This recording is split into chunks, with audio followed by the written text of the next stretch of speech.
का एक ऐसा पेपर देने वाला हूं, यदि आप इस पूरे पेपर को अच्छे से तैयार कर लेते हो तो आप 17 मार्च को 80 में से 80 मार्क्स एग्जाम में फोड़ कर आ सकते हो। देख सकते हो प्यारे बच्चों, ये आपके सामाजिक विज्ञान का पेपर होने वाला है।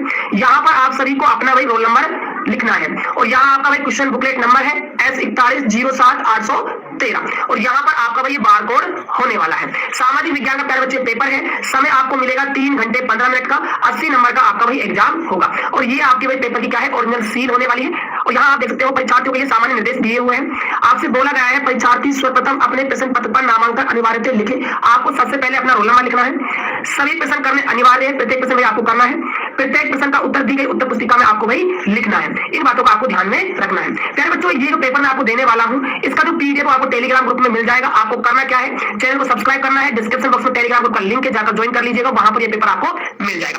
बच्चों स्टार्ट करते हैं इस पेपर का सोल्यूशन स्टार्ट करने से पहले अगर वीडियो को लाइक और शेयर जरूर कर दीजिएगा। देखिए बच्चों, देखिए जो आपके पेपर का खंड ए होने वाला है, सेक्शन ए। सेक्शन ए के अंदर आपसे क्वेश्चन पूछे जाएंगे वस्तुनिष्ठ, यानी कि ऑब्जेक्टिव टाइप क्वेश्चन आपसे पूछा जाएगा। तो देखिए पहला क्वेश्चन आपके पेपर का क्या होगा, निम्न प्रश्नों के उत्तर का सही विकल्प चयन कर उत्तर पुस्तिका में लिखिए। आपके पेपर में 18 ऑब्जेक्टिव प्रश्न आपसे पूछे जाएंगे। देखिए पहला प्रश्न क्या है, जब फ्रांस छींकता है तो बाकी यूरोप को सर्दी जुकाम हो जाता है, यह टिप्पणी किसने की थी? पहला ऑप्शन है अर्नस्ट वेनर, नेपोलियन, मेटरनिक, फिर या लॉर्ड बायरन। तो ये जो टिप्पणी स्टेटमेंट दिया है ये मेटरनिक ने दिया है। ऑप्शन नंबर आपका भाई पहले का से बिल्कुल सही हो जाएगा। अगला प्रश्न है, विश्वव्यापी आर्थिक मंदी की शुरुआत हुई 1919, 1929, 1935, 1933। तो इसकी प्रारंभिक जो शुरुआत हुई थी वो 1929 में हुई थी। ऑप्शन नंबर आपका बे बिल्कुल सही हो जाएगा। अगला प्रश्न देखिएगा, भारत का पहला लौह एवं इस्पात संयंत्र कहाँ स्थापित हुआ? बंबई में, जमशेदपुर में, अहमदाबाद में, बोकारो में। तो ये जो आपका स्थापित हुआ था सबसे पहले, ये हुआ था जमशेदपुर में। ऑप्शन नंबर आपका बे बिल्कुल सही हो जाएगा। अगला प्रश्न देखते हैं। अगला प्रश्न है प्रश्न संख्या 4। पूछा गया है बंगाल गेजेट पत्रिका का संपादन किसने किया? पहला ऑप्शन है Warren Hastings, James Augustus Hicky, Raja Ram Mohan Roy, Gangadhar Bhattacharya. तो इसका जो संपादन किया था वो आपका हो जाएगा ऑप्शन नंबर बे बिल्कुल आपका सही जवाब हो जाएगा। अगला प्रश्न है, विश्व में सर्वप्रथम मुद्रण की तकनीक किस देश में विकसित हुई है? चीन में, भारत में, जापान में, इटली में। तो प्यारे विद्यार्थियों, ये जो आपकी विकसित हुई है ये चीन में हुई है सबसे पहले। आपका ए ऑप्शन बिल्कुल करेक्ट आंसर हो जाएगा। अगला प्रश्न है, इनमें से किस राज्य में मरुस्तरीय मृदा मुख्य रूप से पाई जाती है? राजस्थान, जम्मू और कश्मीर, महाराष्ट्र, झारखंड। तो इसका जो सही आंसर होने वाला है आपका हो जाएगा राजस्थान। ए ऑप्शन आपका बिल्कुल सही हो जाएगा। अगला प्रश्न है, प्रोजेक्ट टाइगर की शुरुआत कब हुई? पहला ऑप्शन है 1974 में, दूसरा ऑप्शन है 1973 में और तीसरा ऑप्शन है 1975 में और आपका बे ऑप्शन है 1976 में। तो इसकी जो शुरुआत हुई थी सबसे पहले वो 1973 में हुई थी, इसीलिए आपका बे ऑप्शन यहाँ पर बिल्कुल सही हो जाएगा। अगला प्रश्न देखिएगा, एल्यूमिनियम ट्रेगलन उद्योग निम्न में से किसे कच्चे माल के रूप में प्रयोग करता है? पहला ऑप्शन है गन्ना, दूसरा है चूना पत्थर, तीसरा है लोहा अयस्क, चौथा है बॉक्साइट। तो इसका जो सही आंसर होगा आपका हो जाएगा बॉक्साइट। ऑप्शन नंबर आपका दे बिल्कुल सही जवाब हो जाएगा। अगला प्रश्न है, परिवहन का सबसे सस्ता साधन कौन सा है? सड़क परिवहन, वायु परिवहन, जल परिवहन, इनमें से कोई नहीं। तो जो सबसे सस्ता जो साधन है परिवहन का वो आपका होता है जल परिवहन। से ऑप्शन आपका बिल्कुल सही हो जाएगा। अगला प्रश्न है, श्रीलंका स्वतंत्र राष्ट्र कब बना? 1948, 1949, 1950, 1951। इस प्रश्न का जवाब प्यारे विद्यार्थियों आप सभी को कमेंट में लिखना है कि श्रीलंका कब आजाद हुआ। सभी बच्चों को इसका जवाब कमेंट करके देना है। ए ऑप्शन होगा, बी ऑप्शन होगा, सी ऑप्शन होगा या फिर डी ऑप्शन होगा। सभी बच्चे जवाब कमेंट बॉक्स में दीजिए, जिसका सही जवाब होगा उसका मैं कमेंट क्या करने वाला हूँ पिन कर दूंगा। ठीक है, चलिए अगला प्रश्न देखते हैं। अगला प्रश्न है, केंद्र एवं राज्य के मध्य विधायी अधिकारों को कितने हिस्से में बांटा गया है? 2 में, 3 में, 4 में या फिर 5 में। तो इनको बांटा गया है 3 हिस्सों में। ऑप्शन नंबर आपका हो जाएगा बे। अगला प्रश्न देखिएगा, धर्म को कभी भी राजनीति से अलग नहीं किया जा सकता, यह कथन है महात्मा गांधी का, सुभाष चंद्र बोस का, जवाहरलाल नेहरू का, कार्ल मार्क्स का। तो ये कथन किसका है स्टेटमेंट विद्यार्थियों? ये आपका है महात्मा गांधी जी का। ऑप्शन नंबर आपका ए बिल्कुल सही हो जाएगा। अगला प्रश्न है, भारत में कौन सी दलीय व्यवस्था है? एक दलीय, द्विदलीय, त्रिदलीय या फिर बहुदलीय। तो भारत के अंदर जो व्यवस्था है वो बहुदलीय है। ऑप्शन नंबर आपका दे हो जाएगा। अगला प्रश्न देखिएगा, उस प्रक्रिया को क्या कहते हैं जिसमें लोकतंत्र के निर्णय कायदे कानून के अनुसार लिए जाते हैं? पारदर्शी प्रक्रिया, तानाशाही प्रक्रिया, मनमानी प्रक्रिया, अपारदर्शी प्रक्रिया। तो इसका आंसर हो जाएगा आपका पारदर्शी प्रक्रिया। ऑप्शन नंबर आपका भी ए बिल्कुल सही हो जाएगा। अगला प्रश्न देखिएगा, अगला क्या है? प्रश्न संख्या है 15, ग्रामीण क्षेत्रों में कर्ज की आवश्यकता मुख्यतः किस लिए होती है? आवास के लिए, फसल उद्योगों के लिए, विदेश यात्रा के लिए, पारिवारिक आय के लिए। तो इसका सही आंसर आपका हो जाएगा फसल उद्योग के लिए। ऑप्शन नंबर आपका बे हो जाएगा। अगला प्रश्न देखिएगा, विभिन्न देशों के बीच तीव्र एकीकरण की प्रक्रिया क्या कहलाती है? उदारीकरण, निजीकरण, राष्ट्रीयकरण या फिर वैश्वीकरण? तो इसका सही आंसर हो जाएगा आपका वैश्वीकरण। दे ऑप्शन आपका बिल्कुल करेक्ट आंसर हो जाएगा। अगला प्रश्न है, निम्न में से नवीकरणीय साधन है वह है? कच्चा तेल, लोहा, तांबा, जल। तो इसमें नवीकरणीय संसाधन आपको भी बताना है कौन सा होने वाला है। तो ये हमारा हो जाएगा जल। दे ऑप्शन हमारा बिल्कुल सही जवाब हो जाएगा। अगले प्रश्न की बात करते हैं, देखिएगा नेक्स्ट क्वेश्चन क्या है। अगला क्वेश्चन है, कोपेरा क्या है? उपभोक्ता सुरक्षा अधिनियम, उपभोक्ता आंदोलन, उपभोक्ता दल, उपरोक्त सभी। जो आपका कोपरा है ये प्रकार क्या है? उपभोक्ता सुरक्षा क्या है? अधिनियम है, जो ग्राहकों के लिए क्या है? बनाया गया था। ठीक है, चलिए ये तो आपके होते हैं सवाल 18 ऑब्जेक्टिव प्रश्न। अब हम बात करते हैं प्रश्न संख्या 2 की रिक्त स्थानों की आपको क्या करनी है? पूर्ति करनी है। 6 आपसे भाई खाली स्थान वाले यानी कि रिक्त स्थान वाले प्रश्न पूछे जाएंगे और 6 नंबर का आपका प्रश्न होने वाला है। पहला प्रश्न क्या है? 1834 में प्रसा की पहल पर खालिस्तान नामक एक शुल्क संघ स्थापित किया गया। तो शुल्क नामक शुल्क का नाम बताना है, तो वो आपका था जोल वेराइन। क्या था भाई विद्यार्थियों? जोल वेराइन नामक क्या था? ये शुल्क था। अगला प्रश्न है, भारत की मुख्य खाद्यान्न फसल है? देखिए भारत की जो खाद्यान्न फसल की हम बात करें तो जो चावल है वो भी खाद्यान्न फसल है और जो गेहूं है वो भी खाद्यान्न फसल है। तो दोनों में से आप किसी भी एक का भी नाम लिखकर आओगे तो आपको भाई यहाँ पर 1 नंबर मिल जाएगा। अगला प्रश्न देखिएगा, वायु परिवहन का राष्ट्रीयकरण खालिस्तान में किया गया। सर आपसे पूछ रही है, जो राष्ट्रीयकरण किया गया था 1953 के अंदर किया गया था। 1953 आंसर आपका सही हो जाएगा। अगला प्रश्न है, लोकतंत्र में शासन की अंतिम शक्ति खालिस्तान के हाथों में होती है? तो ये होती है जनता के हाथों में। जनता इसका बिल्कुल सही जवाब हो जाएगा। अगला प्रश्न है, किसी देश के भीतर किसी विशेष वर्ष में उत्पादित सभी वस्तुओं और सेवाओं का मूल्य खालिस्तान कहलाता है। तो ये आपका भाई क्या कहलाता है? ये आपको बता, ये आपका सकल घरेलू उत्पाद आपका कहलाता है। चलिए अगला प्रश्न देखिएगा, एक साथ बहुत सारे देशों में व्यवसाय करने वाली कंपनियों को खालिस्तान निगमन कहा जाता है। तो इनको कहते हैं बहुराष्ट्रीय कंपनियां।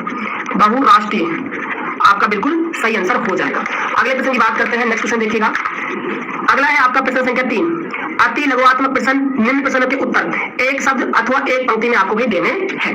तो ये पहला जो आपसे प्रश्न पूछा गया है, 19वीं शताब्दी में भारत से विदेशों में निर्यात की जाने वाली 2 वस्तुओं के नाम लिखिए। तो 2 वस्तुओं के नाम आप लिख सकते हो यहाँ पर, कपास और दूसरा है आपका नील। आपका बिल्कुल सही जवाब हो जाएगा।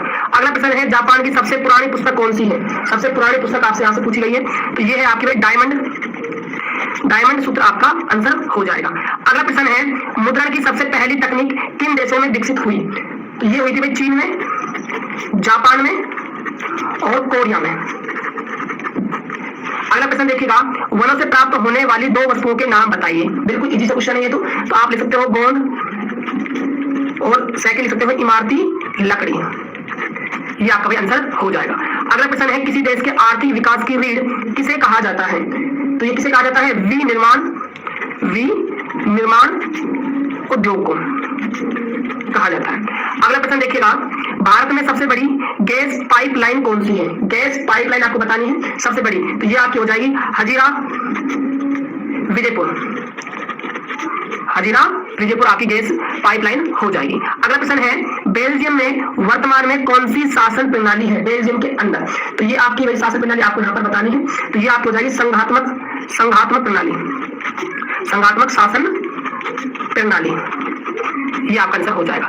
अगला प्रश्न है, नारीवाद का क्या अर्थ है? नारीवाद से मतलब होता है स्त्रियों को समाज में स्थिति प्राप्त होना। क्या कहलाता है? नारीवाद कहलाता है।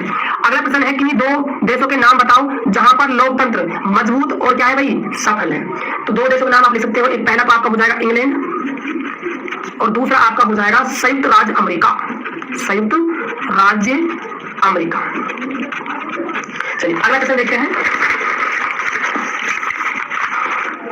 अगला आपका प्रश्न है नेक्स्ट 10 नंबर का, आपसे पूछा है, मुद्रा के कोई 2 आधुनिक रूप बताइए। 2 आधुनिक रूप, तो पहला आपका हो जाएगा करेंसी और दूसरा हो जाएगा आपका बैंकों में निक्षेप हो जाएगा। अगला प्रश्न देखिएगा, भारत की किसी एक बहुराष्ट्रीय कंपनी का नाम बताइए। तो एक बहुराष्ट्रीय कंपनी बतानी है भारत की, तो ये आपका हो जाएगा रेन बैक्सी। रेनबैक्सी आपका भाई सही आंसर हो जाएगा। अगला प्रश्न है, उपभोक्ता जो वस्तु या सेवा खरीदना चाहता है उसके संबंध में वह पूरी जानकारी प्राप्त कर सकता है, यह उपभोक्ता का कौन सा अधिकार है? ये कौन सा अधिकार है भाई? सूचना पाने का अधिकार, सूचना पाने का अधिकार आपका आंसर हो जाएगा। अगला है आपका खंड बे यानी कि सेक्शन बी। सेक्शन बी के अंदर देखिए लघु आत्मक प्रश्न आपसे पूछे गए हैं। उत्तर शब्द सीमा जो है आपको लगभग 50 शब्दों में यहाँ पर देनी है। तो देखिए जो आपका क्वेश्चन नंबर 4 है इसमें पूछा गया है वियना संधि के प्रमुख उद्देश्य लिखिए। ये 2 नंबर का आपका क्वेश्चन होने वाला है। अगला क्वेश्चन पूछा गया है विश्वव्यापी आर्थिक महामंदी के भारत पर क्या प्रभाव पड़े। अगला क्वेश्चन है भूमि निम्नीकरण संचरण के 2 उपाय बताइए। क्वेश्चन नंबर 7 क्या है, कीर्तन दहन प्रणाली कृषि के बारे में आप क्या जानते हैं। अगला प्रश्न है लोकतंत्र में सत्ता की साझेदारी क्यों आवश्यक है। और आपका 9वां प्रश्न है धर्मनिरपेक्ष राज्य से आप क्या समझते हैं, ये आपको बताना है। अगला प्रश्न देखिएगा, अगला प्रश्न है आर्थिक विकास क्या है, प्रति व्यक्ति आय और राष्ट्रीय आय की परिभाषा लिखो। प्रश्न संख्या है 11 संगठित एवं असंगठित क्षेत्र में कोई 2 अंतर बताइए।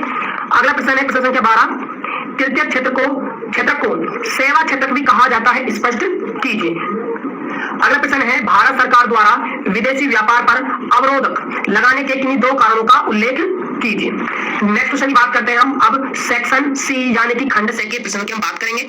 यहाँ आपसे दीर्घ उत्तरीय प्रश्न पूछे जाएंगे और उत्तर शब्द सीमा जो है आपको लगभग 100 शब्दों में यहाँ पर आपको देनी है। जो पहला आपसे प्रश्न पूछा गया है प्रश्न संख्या 14 19वीं शताब्दी में भारतीय सूती वस्त्र उद्योग का पतन होने लगा, व्याख्या कीजिए।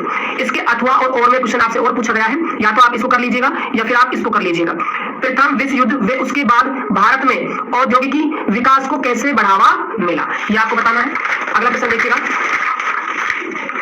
प्रश्न संख्या है 15 बाढ़ से बचाव के लिए 3 सुरक्षा उपाय सुझाइए। आपको भाई बाढ़ से बचने के लिए 3 आपको सुरक्षा उपाय यहाँ पर बताने हैं। यहाँ आपसे अथवा के अंदर प्रश्न पूछा गया है वर्षा जल संग्रहण किसे कहते हैं।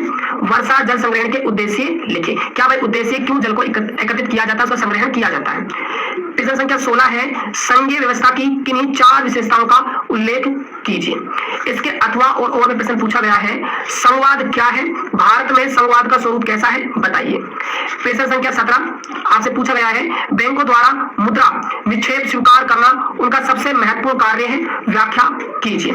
इसके अथवा के अंदर आपसे प्रश्न पूछा गया है और के अंदर भारत में औपचारिक क्षेत्र में सात के किन्हीं 2 स्रोतों की व्याख्या कीजिए। यहाँ पर आपको भी व्याख्या करके बताना है। अब देखिए अब हम बात करते हैं खंड दे यानी कि सेक्शन डी के प्रश्नों की। तो देखिए यहाँ पर आपको मिलेंगे निबंधात्मक प्रश्न और उत्तर शब्द सीमा है आपको 250 शब्दों में यहाँ पर क्या है उत्तर देना है। प्रश्न संख्या 18 आपसे बोला गया है असहयोग आंदोलन के दौरान शहरों की गतिविधियों का वर्णन कीजिए। आपको भाई असहयोग आंदोलन के बारे में बताना है कि शहरों में क्या क्या उस समय गतिविधियां संचालित हुई, उसका आपको अच्छे से यहाँ पर वर्णन करना है। नेक्स्ट प्रश्न देखिएगा, इसके अथवा और में प्रश्न दिया हुआ है। देखिए भारत में राष्ट्रीय आंदोलन में महात्मा गांधी के योगदान का वर्णन कीजिए। आपको वर्णन करना है, 4 नंबर का क्वेश्चन आपसे पूछा जाएगा। अगला प्रश्न है प्रश्न संख्या 19 राजनीतिक दल क्या है, भारत में राजनीतिक दलों में सुधार के लिए क्या प्रयत्न किए गए हैं, ये आपको बताना है। अगला आपका अथवा और में प्रश्न पूछा गया है राजनीतिक व्यवस्था में दलीय व्यवस्था के विभिन्न प्रकारों को स्पष्ट कीजिए। 4 नंबर का आपसे क्वेश्चन पूछा जाएगा। अगला प्रश्न है प्रश्न संख्या 20 प्रश्न का उत्तर दिए गए मानचित्र में दीजिए। आपको यहाँ पर मानचित्र वाला प्रश्न है और मानचित्र प्रश्न जो है आपको 4 अंक का होने वाला है। तो जब यहाँ पर भारत के मानचित्र में निम्नलिखित को अंकित कीजिए। तो यहाँ पर आपको अजमेर, गया, दुर्ग और नेल्लोर इसको भाई आपको कहां पर भरना है, मानचित्र के अंदर भरना है। जब आप बोर्ड एग्जाम देने के लिए जाओगे 17 मार्च को, जब आप इस प्रश्न को करोगे तो वहां पर आपको एक मानचित्र दिया जाएगा और मानचित्र में क्या करना है, आपको इन सभी चीजों को वहां पर आपको भाई भरना है, दर्शाना है। और मैं आप सभी एक सुपर ट्रिक लाऊंगा कि भाई आपको मानचित्र को कैसे भरना है। यदि आपको किसी भी जैसे अजमेर का नहीं पता कहां पर आएगा तो उसका एक सुपर ट्रिक आपके लाने वाला हूं, इसलिए आप चैनल सब्सक्राइब कर रख लीजिए ताकि आपको उस वीडियो का नोटिफिकेशन मिल सके। देखिए जो आपका 18वां क्वेश्चन है मानचित्र वाला वो क्या है उसको हम देख लेते हैं। भारत के मानचित्र में प्रमुख लोहा और इस्पात संयंत्रों को दर्शाइए। तो पहला तो है आपका विजयनगर, दूसरा है आपका जमशेदपुर, तीसरा है आपका दुर्गापुर और चौथा है आपका विशाखापट्टनम। ये वाला प्रश्न कर लीजिए मानचित्र में, या फिर आप ये वाला प्रश्न कर लीजिए। दोनों में से एक प्रश्न आपको भी करना है। ऐसा मत कर देना प्यारे विद्यार्थियों, इसको भी आप मानचित्र में दिखाओ और इसको भी आप मानचित्र के अंदर क्या है भरकर आ जाओ, तो वहां पर आपके मार्क्स काट लिए जाएंगे। तो ये है प्यारे बच्चों आपका 17 मार्च सामाजिक विज्ञान का एकदम असली वायरल पेपर जो मैं आपको दे रहा हूँ। इस पेपर को भी आप अच्छे से तैयार कर लीजिएगा, आपके 80 में से 80 मार्क्स आ जाएंगे।